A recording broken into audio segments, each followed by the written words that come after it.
Cinderella परी और भेदभाव करने वाला पिता। बहुत समय पहले की बात है। एक जादुई दुनिया में एक गांव था जो अपनी सिंड्रेला परी की कहानियों से प्रसिद्ध था।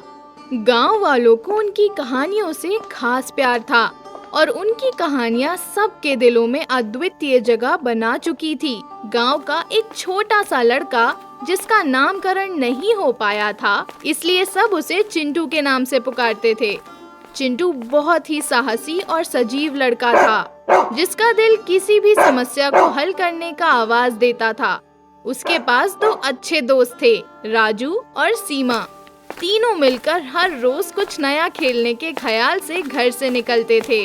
एक दिन गांव में राजा का दरबार आया, जिसमें सभी गांव वाले भाग लेने के लिए उमड़ आए। चिंटू, राजू और सीमा भी उस दरबार में गए और वहां अपनी परियों की कहानियों को सुनने के लिए उत्सुक थे। दरबार में एक बड़े महल में बैठे राजा ने परियों से पूछा, क्या तुम मेरे राज्य में और भी खूबसूरती और जादुईता ला सकती हो? परियां हंसी मजाक करते हुए बोली, हाँ, हम आपके राज्य को और भी बेहतर बना सकती हैं।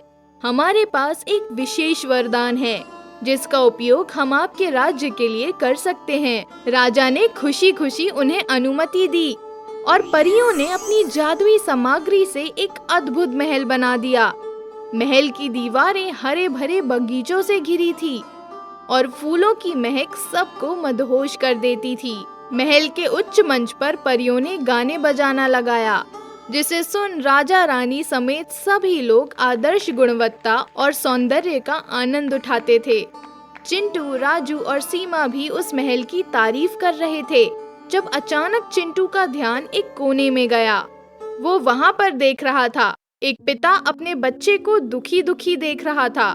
चिंटू ने देखा कि पिता अपने बच्चे के साथ खेलने की कोशिश कर रहे थे, परंतु बच्चा उनके साथ खेलना नहीं चाहता था। बच्चे की आंखों में उदासी और आलस्य की भावना थी। चिंटू ने देखा कि पिता ने बच्चे को उसके साथ खेलने के लिए आकर्षित करने की कई कोशिशें की, परंतु बच्चे ने उसे अवमानना कर दिया।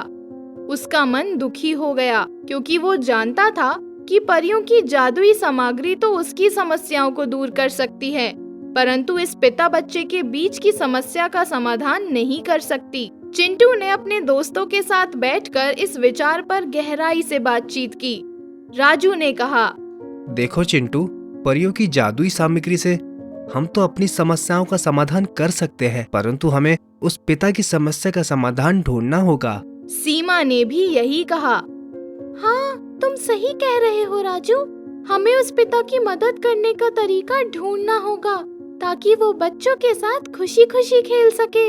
चिंटू ने अपने दोस्तों के सुझावों का संदर्भ लेते हुए एक योजना बनाई। उन्होंने तय किया कि वो एक प्रस्ताव पेश करेंगे, जिसमें वो बच्चे के पिता को उसकी समस्या का समाधान देने की कोशिश करेंगे। इस प्रकार चिंटू, राजू और सीमा ने मिलकर उस पिता की समस्या का समाधान ढूंढने के लिए योजना बनाई। वो उस पिता के पास गए और उन्होंने उसकी समस्या को सुना। पिता बहुत ही परेशान और उदास दिख रहे थे। चिंटू ने उनसे पूछा, क्या हुआ भैया, क्या समस्या है? पिता ने अपनी समस्या को साझा किया। मेरा बच्चा मुझसे बात नहीं करना चाहता। मैंने बहुत कोशिश की, परंतु वो मेरी तरफ तक नहीं आता। राजू ने मुस्कुराते हुए कहा, भैया, हम आपकी मदद कर सकते हैं। हम आपके बच्चे के साथ में आकर खेल सकते हैं, ताकि उसका मन खुशी से भर जाए। सीमा ने भी सहमति दिखाई। हाँ भैया, हम उसके साथ खेलकर उसे दिलासा देने की कोशिश करेंगे कि आप उसके सबसे अच्छे दोस्त हैं। पिता बहुत खुश हुए और धन्यवाद दिया। धन्यवाद, तुम लोग बहुत अच्छे हो। चिंटू, राजू और सीमा ने उस बच्चे के साथ खेलने का निश्चय लिया और उन्होंने उसके साथ में बहुत मजे किए। उनकी मदद से बच्चों का मन खुश हो गया और उसने अपने पिता के साथ खेलना शुरू किया। इस घटना के बाद पिता ने समझा कि उसके बच्चों के साथ सहयोग करना और उनके साथ खेलना कितना महत्वपूर्ण है। वो समझ गए कि भेदभाव करने की बजाय उनके साथ समय बिताने से ही उनका संबंध मजबूत हो सकता है। इस प्रकार चिंटू, राजू और सीमा की मदद से पिता ने अपने बच्चे के साथ खेलने की महत्वपूर्णता को समझा और उनके बीच की दूरियां मिटाई। मोरल: किसी के साथ भेदभाव करने की बजाय समय बिताने से हम उनके साथ अच्छे संबंध बना सकते हैं और उनकी समस्याओं का समाधान कर सकते हैं।